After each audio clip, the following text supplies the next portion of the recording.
Oh, c'est deuil. La famille, un homme qui reconnaît ses erreurs et demande pardon ne veut pas dire que c'est un lâche. Plutôt, c'est un roi, c'est un gladiateur.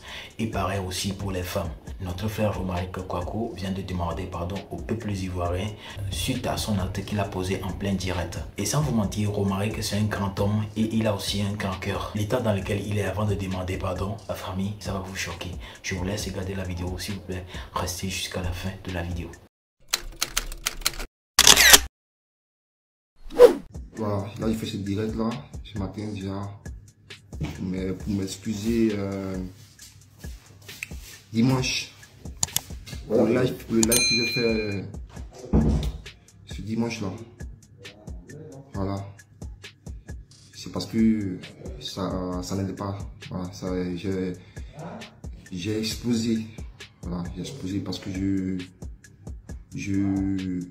je gardais, parce que je suis quelqu'un, je garde beaucoup les choses en moi. Je parle pas beaucoup. Même quand on me fait un truc, je peux le garder en moi pendant des mois, des années. Et quand ça explose, ça explose. Et là, c'était le cas. Et dimanche, j'ai explosé. Et la seule erreur que j'ai fait, c'est d'avoir pris mon téléphone pour filmer.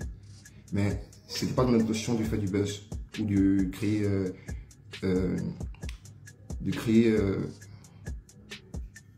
une polémique. Voilà. C'était dans l'intention de me protéger parce que on venait de tête à tête. Ça allait trop loin dans la discussion. Donc, il a vu qu'on est en France et tout, je connais un peu les problèmes de la France. Donc, j'ai voulu me protéger pour ne pas que ça puisse, voilà, me causer des torts, c'est tout. Je ne vais pas venir pour me justifier auprès de vous. Concernant le détail des maisons, travail, peu importe. Je ne vais pas me justifier auprès de vous. Ceux qui me suivent depuis longtemps, ils savent. Les vrais, ils savent. Voilà, les vrais, ils savent. Les vrais, ils savent. Ils me suivent depuis longtemps, c'est pas aujourd'hui qu'ils me suivent. Ils savent très bien ma personne. Je n'ai pas besoin de l'amour de tout le monde. J'ai pas besoin de... Je ne suis pas venu vous demander de l'aide. Rien, je m'en fous. Je suis un bosseur, je suis un travailleur, je suis quelqu'un de... que je sais pas. Sinon, je n'ai pas été ici en Europe tout seul depuis des années. Voilà. Je n'ai pas rentré aussi dans l'histoire par rapport à Héloïse et tout. Voilà. Si j'ai fait une erreur de le mettre en live, ça c'est mon erreur que j'ai fait, je le reconnais. J'ai subi tout ça d'injures, tout ça de moqueries, tout ce que vous le dites. Je les accepte, je les prends. Ça me rendra plus fort de pouvoir voilà, aller de l'avant. C'est ça. C'est bâtard. Hier, j'ai fait une connerie qui n'a pas son nom. J'ai fait une bêtise. Je suis mon grand frère. Comment ça s'appelle? Je suis mon grand frère qui m'a hébergé, voilà, depuis 2 jours dans chez lui. Donc je pars dehors dans la rue, ne vous inquiétez pas pour moi, je vais très bien. Voilà, je vais très bien. C'est juste que hier j'ai pété un plomb et je suis parti dans la forêt. J'ai essayé de me suicider. Voilà. J'ai essayé de me suicider. C'est la gendarmerie qui m'a attrapé, qui m'a ramené. Mon grand frère voulait me frapper, me démonter, le média. Parce qu'il m'a dit un garçon se coupe pas comme ça. C'est vrai que tu es en dépression depuis maintenant 1 an. Je suis en dépression, je ne le montre pas sur les réseaux. Sur les réseaux, je rigole avec tout le monde, je montre ce que je vais lui montrer pour pouvoir m'évader. Parce que sinon, je vais devenir fou. Je prends des médicaments, je vois le psychologue, je vois le psychiatre. Chaque fin du mois, je vois le médecin. Parce que j'ai vécu des problèmes psychologiques au travail. Une pression psychologique au travail. Ils m'ont mis une pression psychologique au travail pour me virer du travail. Et ça a joué sur mon état de santé. Ça m'a abasourdi, ça m'a abattu complètement. Ça fait que je m'enfermais tout seul dans la chambre. J'ai parlé plein à tout le monde. Je me suis donné tout le monde. Je buvais. C'est là que j'ai commencé à boire. J'ai commencé à beaucoup fumer, à beaucoup boire, à beaucoup faire des trucs, ouais. Je le reconnais, mais c'est ce qui m'aide à pouvoir, avec les médicaments que je prends, ça fait que je suis dans l'état. Du coup, voilà, j'essaie de pouvoir surmonter toute cette dépression, hein, toute cette pression que je subis au quotidien. J'en ai marre. J'en ai marre. J'en ai marre, ça n'a rien à voir avec Héloïse. Ne mettez pas Héloïse dans cette histoire. Même si... Hier, j'ai fait une connerie qui n'a pas son nom. J'ai fait une bêtise. Je suis mon grand frère. Comment ça s'appelle? Je suis mon grand frère qui m'a hébergé. Voilà, depuis 2 jours, je dois chez lui. Donc, je pars dehors dans la rue. Ne vous inquiétez pas pour moi. Je vais très bien. Voilà, je vais très bien. C'est juste que hier, j'ai pété un plomb et je suis parti dans la forêt. J'ai essayé de me suicider. Voilà. J'ai essayé de me suicider. C'est la gendarmerie qui m'a attrapé, qui m'a ramené. Mon grand frère voulait me frapper, me démonter, le média. Parce qu'il m'a dit qu'un garçon se coupe pas comme ça. C'est vrai que tu es en dépression depuis maintenant 1 an. Je suis en dépression. Je ne le montre pas sur les réseaux. Sur les réseaux, je rigole avec tout le monde. Je montre ce que je veux lui montrer pour pouvoir m'évader. Parce que sinon, je vais devenir fou. Je prends des médicaments, je vois le psychologue, je vois le psychiatre. Chaque fin du mois, je vois le médecin. Parce que j'ai vécu des problèmes psychologiques au travail. Une pression psychologique au travail. Ils m'ont mis une pression psychologique au travail pour me virer du travail. Et ça a joué sur mon état de santé. Ça m'a abasourdi, ça m'a abattu complètement. Ça fait que je m'enfermais tout seul dans la chambre. Je parlais plein à tout le monde. Je me suis éloigné de tout le monde.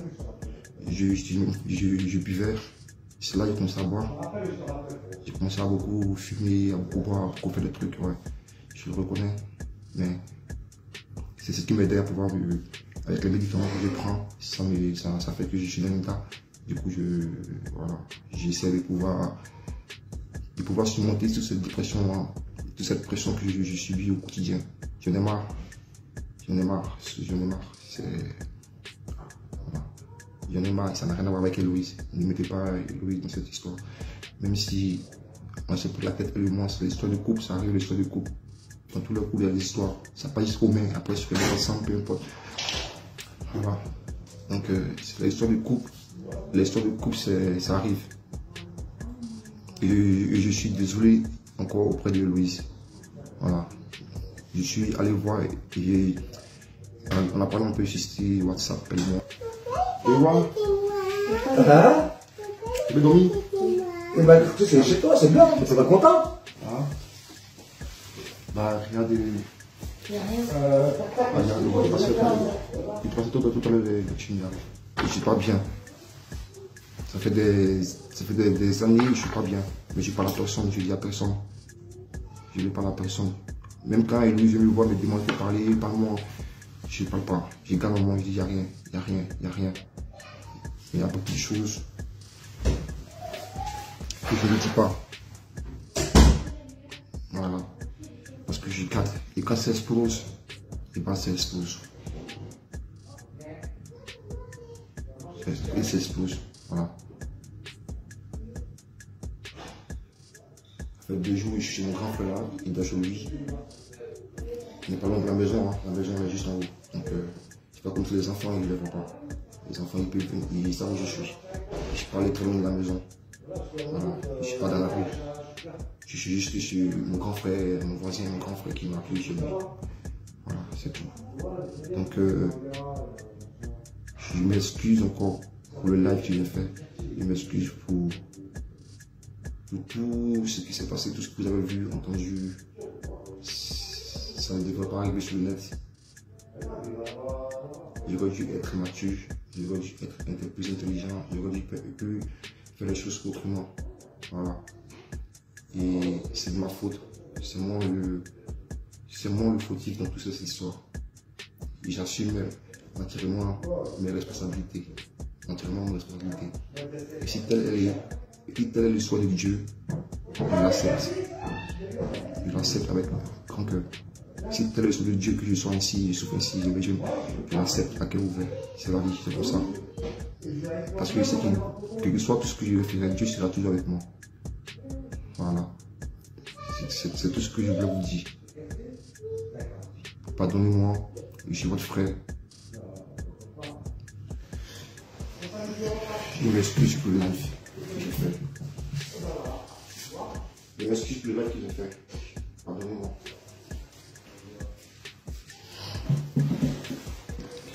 Pardonnez-moi. Si je suis arrivé jusqu'à vouloir me ôter la vie, c'est pas de maintenant. Ça date de longtemps. J'ai essayé plusieurs fois ça. J'ai plusieurs fois essayé ça.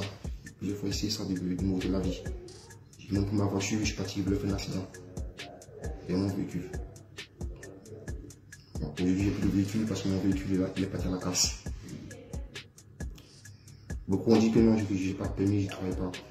Sur les vrais savent que je travaille. Sur les sports, savent que j'avais le permis, ils m'ont arraché. Bref, ce sont des détails. Mais je suis vraiment dans le mal. Quand je dis dans le mal, c'est pas des blagues, c'est pas des lol, c'est pas pour le buzz, c'est pas pour. Si je ne me croyais pas, mon grand frère qui est là, il va vous dire dans l'état qu'il m'a vu hier.